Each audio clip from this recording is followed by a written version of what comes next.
Kalagaran mga kabataan, ingasal pantayanan, metong po kareng maragula problema dangin rin pengari, ingkesya sandang buntok, ding karelang anak. Among sabyanan mo rin anak ko, as nanong kasya sa buntok, eko ayutos. Potang computer, pon television, magbabadla pating hapon, potang yutos ko lang, alang magagawa, elabisang mamintu, magreklamo lang. Gusto naman warita, ikayong anak ang pong kayanakan, tandanan nyo, bayid na kayo rin pengariyo, pepakanan na kayo, peparagul na kayo, teguyod na kayo, pepagaral na kayo, pepaymalanan na kayo, dininan na kong tuknangan, pepaymalanan na kayo, nya sana po tang yutos na kayo, mipnong saya at mipnong lugod, maminto kayong masalese. Ting kapamintuan ka rin pengari, bunga nening lugod tamo, karing keratang pengari, at bunga nening lugod tamo, karing keratamong pamilya, at bunga nening pasalamat tamo, karing keratamong pengari, karing egan-agan mayat, at epatanda keratamo. Misan po ating meron matatang kikya-kya, linapit siya kanabo. Metong iyang biyudo, couples for Christ, metening asawa na, rireklamo na rin anak na. Among anak, may bugna akong mapunti, kareng anak ko. Yutos ko lang, bayo ko magobra. Kaya rin kung may gobra, dasnan ko lang manal TV, mag-computer. Ela pamewas din pinggan, marinat lareng kaldero, ampong maguluking baling. Nyamisan kanulepitan o ring anak na kikya-kya. O itong o inang, high school na kayo, ala ni Mayu, etana esa ni Mayu, sana asahan tamo, ingkera tamong sarili. Sopan nyo ko, magobra ko, sana kabalik ko, ito mo masanang menampil kong pinggan, may muskus kong lamesa, migluto kayo, inayos siya yung kusina, miglinis kong balik, sana naman itanda kayo, gawan nyo. Puta dugong manyawat kong pera ka na ako, para pag-SM, para pagbarkada, para manalbesine, para ting konsaluan, buriyo ura-urada, di nanda kong imalan. Puta dugong utos na kayo, may gobra na ako, kauli ko, alapang milyari, marinat lapang urin dempinggan. Sana naman anak ko, sopan niyo po, nung iyo ko buring agad mati, kailangan saub-saub tamo, kingobrang balik. Ikwada rin anak yung mensahe ng tatangda, niya manibat kanita, may mintunong manyaman king lugda, uling realize na yung lugod ng tatang nakarela. My dear brothers and sisters, di na nakatamo nga pulong utos ng Diyos. At yung motibo behind the Ten Commandments, nung isumatotal-tala, adwala mo, lugod king Diyos, at lugod kaparang tao. O inindiwa, o iningsangkan, ning pamanupad tamo, karingapulong ning Diyos. Lugod king Diyos, at lugod kaparang tao. Dadamo mo ng atlong kautusan, makapatungkol laking lugod king Diyos. Nung kaluguran may Diyos, kailangan sisimba ka. At kang panahon para karing sabla. Pero anong kaluguran may Diyos? Dinan may panahon, balang Domingo, nung agyong mo alto-alto, uling kaluguran may Diyos. Nung sisimba, ala kang utang alog king Diyos. Mo balang balikdan ng biye, ingkalam ng kalusugan, ingkalam ng kanawan, abinye na kaya ka ng Diyos. Uling alata nga karapat, nung nakatamo sopan ng Diyos. Nga nung kaluguran ng Diyos, Sisimba ka balang Domingo, at nung agyumo, aldo, sinta king Diyos, kaluguran ming Diyos. Nung kaluguran ming Diyos, igalang mo ring larawanan, etala sa sambanding larawan, paga nakadamo kay katamo, ing lugod ng Jesus, ing lugod ng Maria, ing kabanalan da rin santo.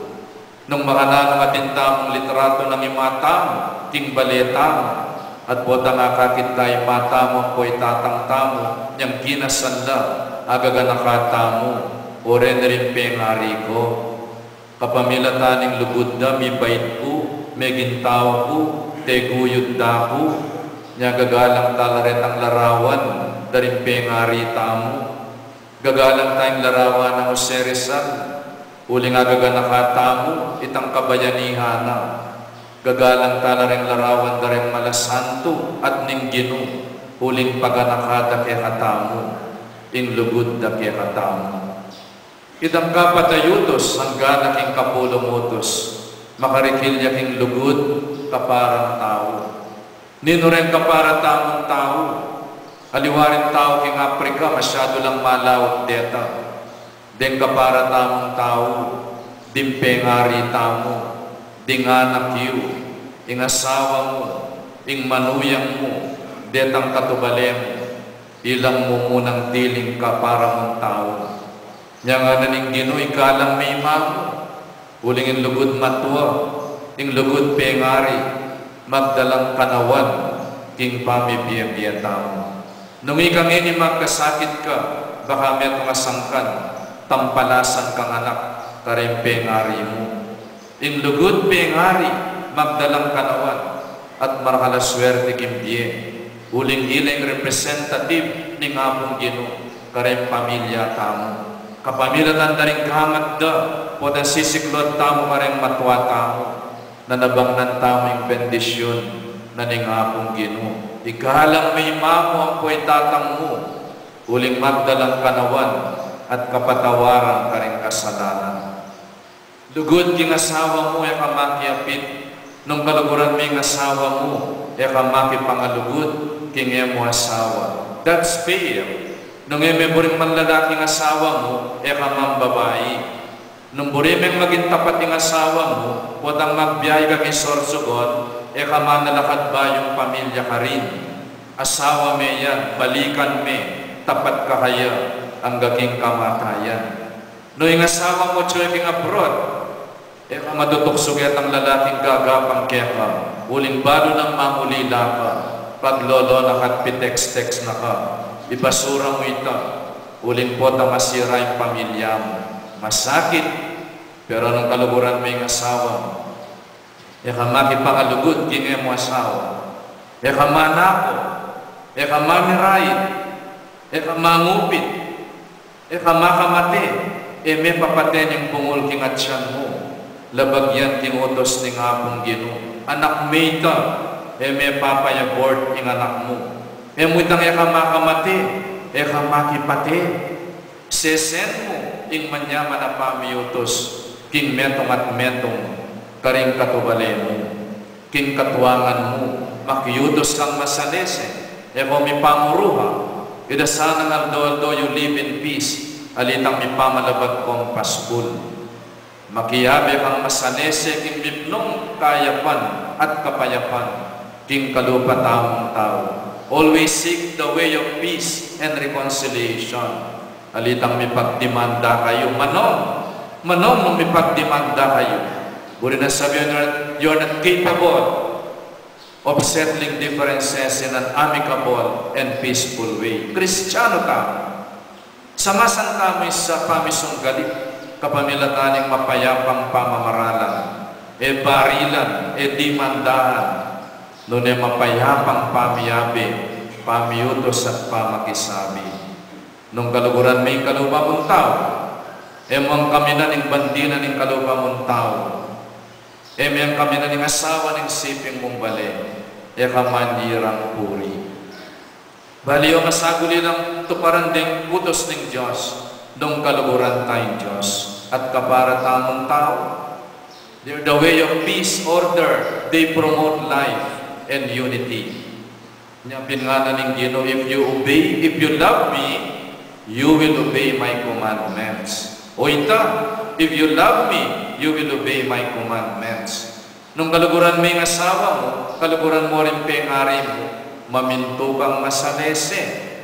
Pero itang pamamintuta mo, sanay tang kalupan ng ipos. Asusweldoan mo. Bali orang ipos ngayon mautos. Ba? Hinarap niyo po ako para magbantay ng bata, hindi magluto ng kanin. Mautos.